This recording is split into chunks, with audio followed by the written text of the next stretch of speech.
What is the nature of God? That's a pretty easy one. Let's talk about it. Honestly, I think this is one of the most important questions we can ask ourselves. What is God like? That's going to inform just about everything we do. And there are a lot of ways, obviously, to answer this question. Lots of people have done it over a long period of time. Many of them are smarter than me and more learned than me. And the simple idea that I'm going to say something in a few minutes that is, this is the nature of God, this is what God is like, and that's all there is to it. Obviously, it's a bit more complex than that. It's a little bit more layered than that. It's not a simple question, and there isn't one answer, and it's not a simple answer, it's not an easy answer. But here's where I start. Like and subscribe, please, and thank you. So when I'm talking about the nature of God, when I'm thinking about the nature of God, the place where I start, where things are built on this. A lot of our beliefs, many more than we realize, are built on the nature of God. What is God like? The place I start is Jesus tells a story. He tells a story about a father who has two sons.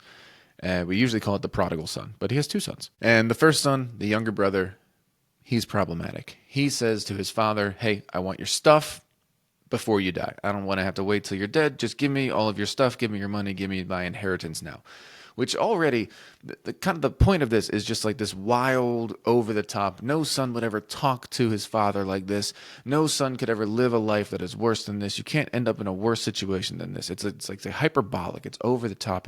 This son is a problem. But he says, hey, he says, I wish you were dead. Give me your stuff. And the father says, okay, which would, again, nonsense. That's not how you would respond to that. But he does in this story. And the son goes, lives this crazy life. We would say now, he went to Sin City. He wasted his life away, gambled his life away, drank his life away, slept his life away, lived this horrible life. And he ends up completely and totally destitute. In the story, he ends up feeding pigs, which are unclean. So it's as bad as you can get. You're feeding the pigs, and he's starving to death. He's going to die. And he decides, you know what? I'm just going to go home. I'm going to go back. My father's servants are doing better than me. I'm going to go see if I can become one of those. I can't be his son anymore, but maybe I can go be his father. I'm going to go back and I'm going to beg for forgiveness. So he goes home. And this is the best part.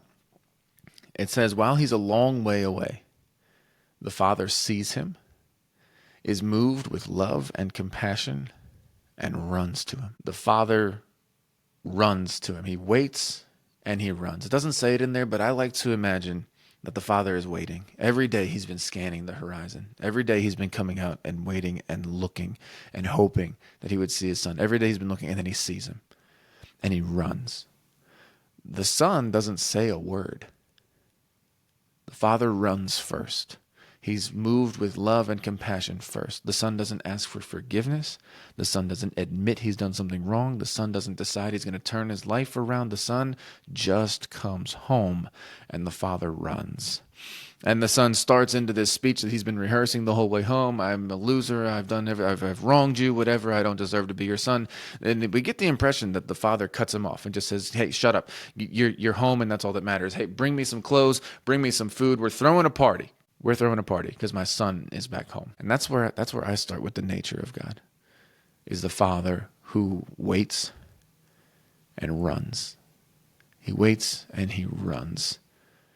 Now, the father has this other son as well, and this is it's a really fun part of the story that we often skip. The older brother comes inside and is pissed off.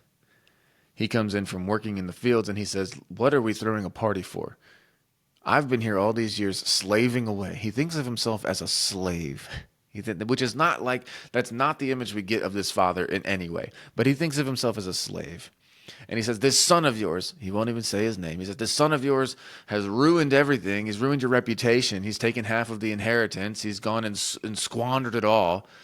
He's a screw up. He's a loser. He gets a party. I don't get a party. He thinks it's not fair. He says, he shouldn't get a party. I should get a party. You've never given me a party. Why does he get a party? And he thinks it's not fair. He thinks there's no justice here. He thinks he's earned it and the other brother hasn't. And the father says, look, man, you've been with me all of these years and everything I have is yours. But we're throwing a party for your brother because he came home. He says, everything I have is yours. Basically, what he says is, I have no interest in things being fair. I have no interest in things being fair.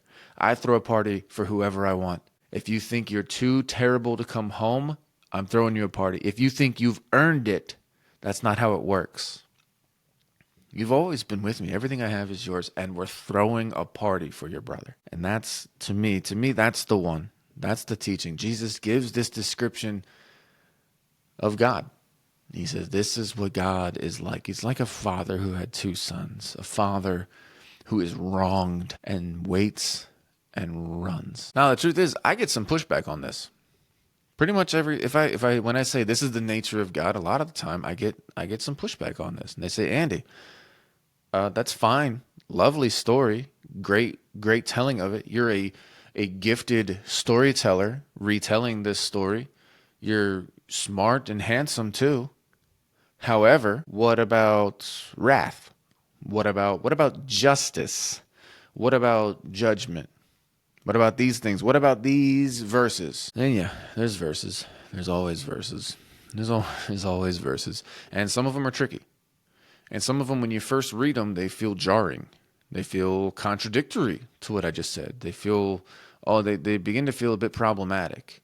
They feel like this would manipulate and change the nature of God. And honestly, these verses have been used to create tradition around what the nature of God is like. And the truth is, if you want to believe that the nature of God is of that some sense of justice and judgment and condemnation and judgment, you can. That's fine. I don't care.